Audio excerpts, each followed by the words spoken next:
सुविशाल गच्छाधिपति पूज्यपाद आचार्य देवेश श्री दौलत सागर सुरीश्वर जी महाराजा के जन्म शताब्दी महोत्सव के उपलक्ष्य में क्रांतिकारी प्रवचनकार श्वेतांबर मूर्ति पूजक तपोगच्छीय सुविशाल सागर समुदाय के गौरव पूज्य पन्यास प्रवर श्री विराग सागर जी महाराज द्वारा विराग क्रांति वाणी का हृदय भेदी धारदार प्रवचन जिन शासन जिंदाबाद। बहुत मंथन चिंतन करने के बाद बहुत कुछ सोचा, मैंने भी आपने भी, क्या करें खुद की जिंदगी के लिए, परिवार के लिए, समाज के लिए, संघ शासन के लिए, देश के लिए, विश्व के लिए। जो भी निमित्त मिलते हैं, जब भी कोई इंसिडेंट्स होते हैं, कोई घर में, परिवार में, संघ में, शासन में, देश में, विश्व में कोई हलचल होती है, हर चीज की असर हमारे मन के ऊपर होती है। अंदर भीतर में कोई बड़ी हलचल निर्माण होती है, उसकी साइड इफेक्ट्स भी बहुत सारे होते हैं। कभी हम बहुत खुश हो जाते हैं, कभी नाखुश हो जाते हैं। नहीं ये बराबर नहीं हुआ, नहीं ये बहुत अच्छा हुआ, ये होना जरूरी था। परिवर्तनशील जगत होता है, सभी को निश्चित रूप से कोई बेहतरीन परिवर्तन सभी की मनोकामना है। कुछ बदलाव आए, सुख मिले, शांति मिले, समाधि मिले, सद्गति मिले, सबको पैसा मिले, अच्छा खासा परिवार मिले, परिवार में भी शांति बनी रहे, समृद्धि बढ़े जीवन के अंदर, टेंशन, डिप्रेशन, ये बार बार की किटकिट, कचकच, झगड़े, टंटे, इन सभी से हमें मुक्ति मिले। यानी इन शॉर्ट में सभी को कुछ अच्छा चाहिए।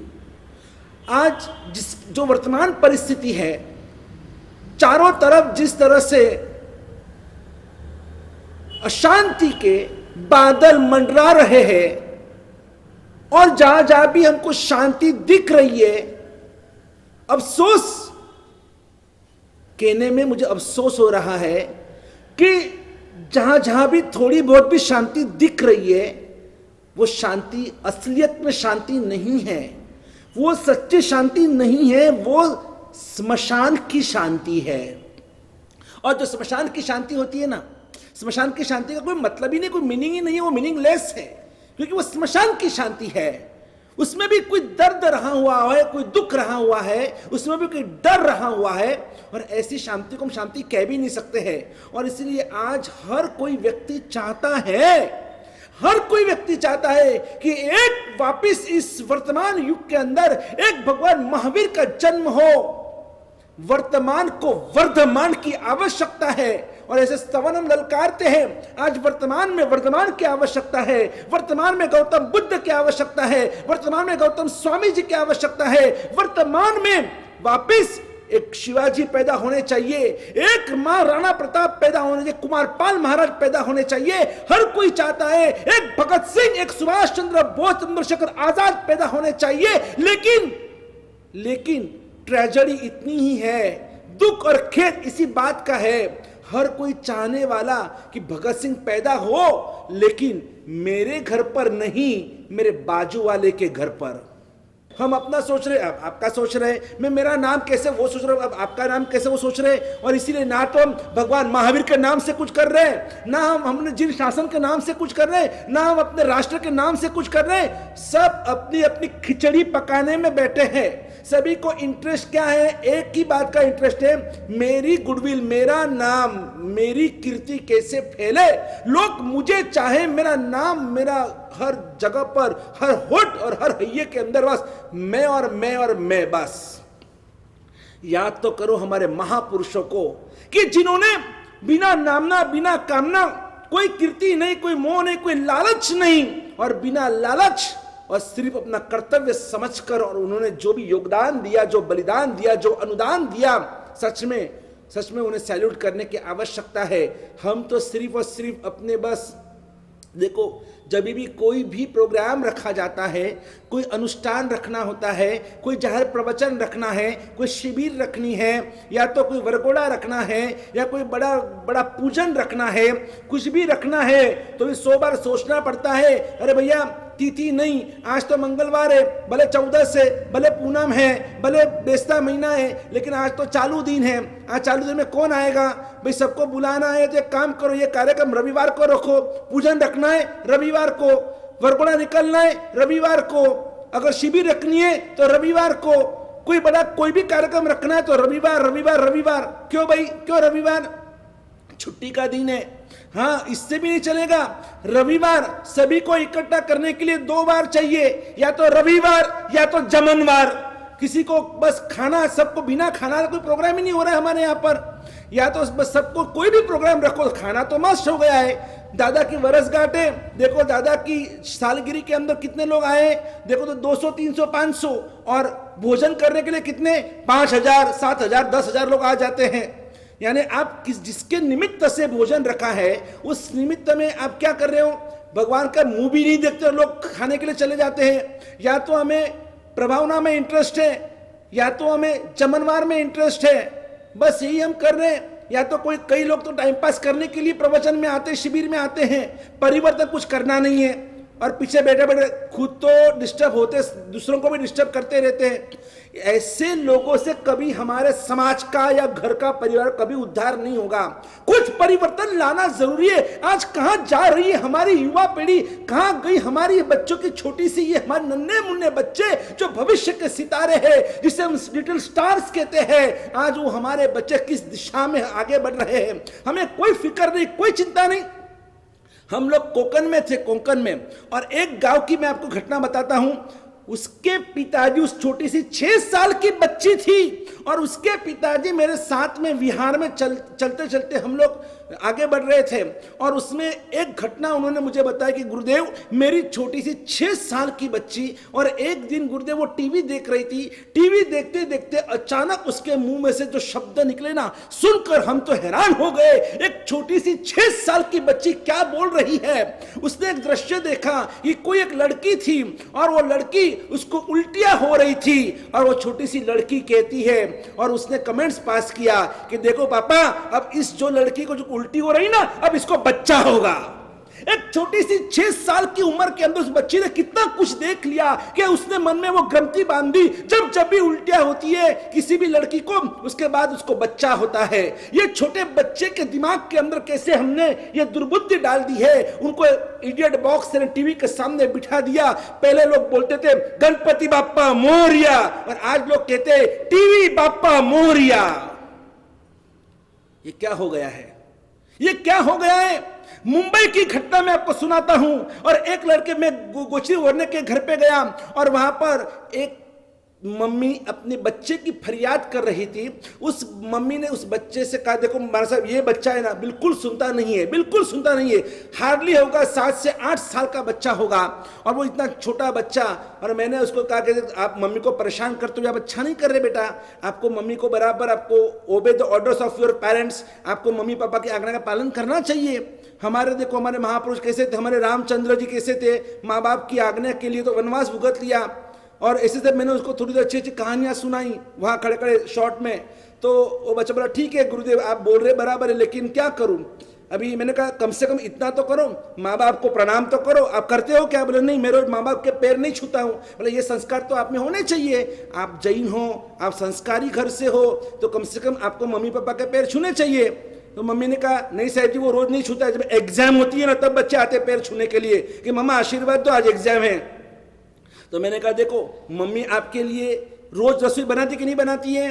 अगर समझ लो कि आप रोज पैर नहीं पड़ते, आप कहते हैं कि मैं तो एग्जाम है तभी मैं पैर पड़ता हूं, क्यों ऐसा? मम्मी तो रोज खाना बनाती है, रोज बनाती है ना, क्या सिर्फ एग्जाम के वक्त खाना बनाती है? नहीं नहीं, तो रोज बनाती है। अच्छा, मम्मी ने अगर कह दिया कि अभी मैं भी खाना नहीं बनाऊंगी, जिस दिन तुम पैर नहीं छुएंगे, आप मेरे चरणों का स्पर्श नहीं करेंगे, तो उस दिन हम खाना नहीं बनाएंगे, तो चलेगा तुम्हें? बिना खाना रहेंगे क्या?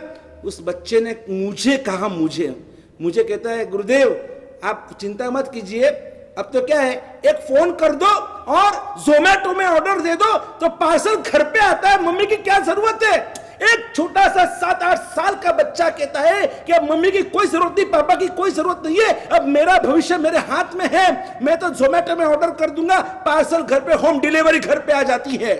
छोटे छोटे बच्चे भी आज हमारे बिगड़ रहे हैं। एक गुरु भगवान गोचिरवर्णय के लिए गए, जैसे वो गोचिरवर्णय गए तो वहां पर एक बोर्ड लगा था, उस गेट पर beware of dogs, beware of dogs. कई सोसाइटियों में या कई बड़े बड़े बंगलोज होते हैं ना, तो वहां पर बोर्ड लगा जाता है बीवेयर ऑफ डॉग्स, कुत्र्यापासून सावध रहा, कुत्तों से सावधान। कभी कभी मुझे जब ये बोर्ड में जब पढ़ता हूं तो मुझे लगता है कि ये बोर्ड चेंज कर देना चाहिए, बीवेयर ऑफ डॉग्स नहीं, बीवेयर ऑफ मैन, माणसापासून सावध रहा।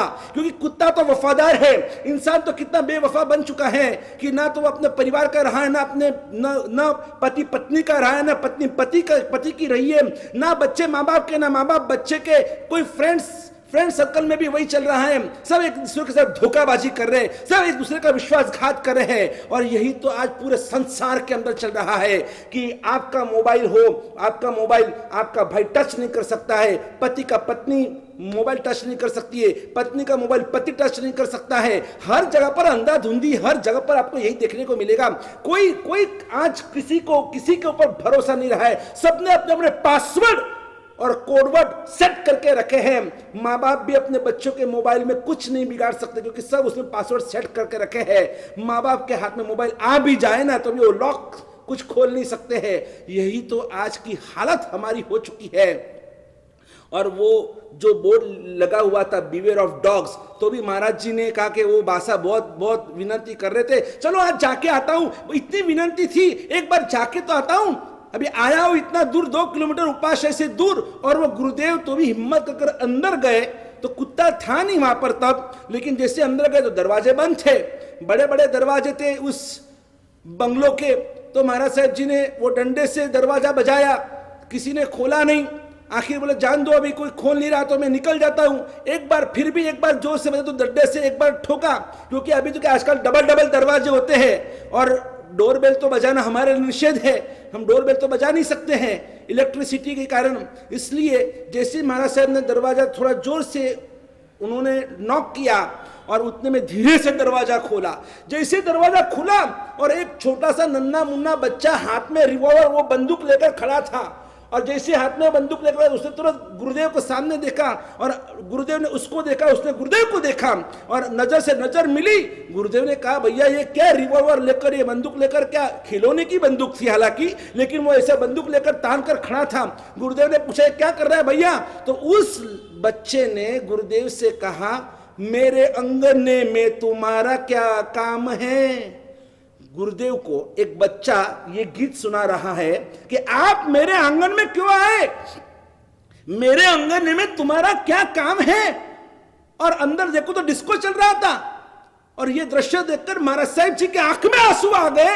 ये कौन सा परिवार मैं देख रहा हूं? लिखा है अपना ये जैन परिवार, और अपने परिवारों के अंदर सिर्फ जैन परिवार की बात नहीं है, आज तो हर जगह पर हर धर्म के अंदर ये भ्रष्टाचार, लोग इतने नीचे आ गए, चाहे वो हिंदू हो, वो सिख हो, वो मुसलमान हो, चाहे वो पारसी हो, चाहे वो फिर जैन हो, वो बुद्ध हो, बौद्ध हो, किसी भी धर्म का अनुयायी हो, आज हर धर्म के गुरु भगवान आज आंख में आंसू लाकर ये पूरा तमाशा देख रहे हैं कि आज संसार की क्या विटंबना है, क्या हमारे महापुरुषों ने, क्या हमारे परमात्मा ने किस स्वरूप का संसार हमें दिया था, और आज हमने इस संसार को कितना बिगाड़ दिया है। हम कितने नीचे उतर चुके हैं कि हमको ये भी नहीं पता कि हमारा कर्तव्य क्या है, हमारा आचार क्या है, हमारा विचार क्या है।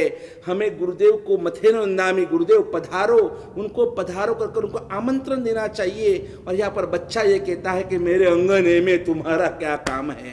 हंसना आता है नहीं, हंसना नहीं, रोना आना चाहिए हमें कि ये स्थिति आज हमारे परिवारों की हो गई है। अरे एक बच्चा तो हमारे पास आया और आकर कह रहा है ओ अंकल आप वो टिफिन बॉक्स लेकर आओ ना, मेरे मम्मी ने आपको बुलाया है। अब गुरुदेव को बच्चे अंकल बोलने लगे और साध्वी जी भगवंत को आंटी बना दिया, और वो गोचरी के जो पात्रे होते हैं उसको वो बोलना नहीं आया कि पात्रा लेकर आपको ओढ़ने के लिए बुलाया है, तो बच्चा कहता है गुरुदेव, अरे वो अंकल अंकल आप वो टिफिन बॉक्स लेकर आओ ना, मम्मी ने बुलाया है। ये स्थिति में आज हम किस दुनिया में, किस हवा में जी रहे हैं। और इसीलिए एक चिंतक ने लिखा है, कवि ने लिखा है, एक शायर ने लिखा है, आज लोगों को न गुरु चाहिए न भगवान चाहिए, आज लोगों को न गुरु चाहिए न भगवान चाहिए, न उन्हें जीने का सच्चा अभियान चाहिए। ये दुनिया किस हवा में जी रही है समझ में नहीं आता, ये दुनिया किस हवा में जी रही है समझ में नहीं आता। उन्हें तो सिर्फ ऋत्विक, कैटरीना और सलमान खान चाहिए, उन्हें सलमान खान चाहिए। आज भगवान किसी को नहीं चाहिए, ना कोई, ना किसी को गुरु चाहिए।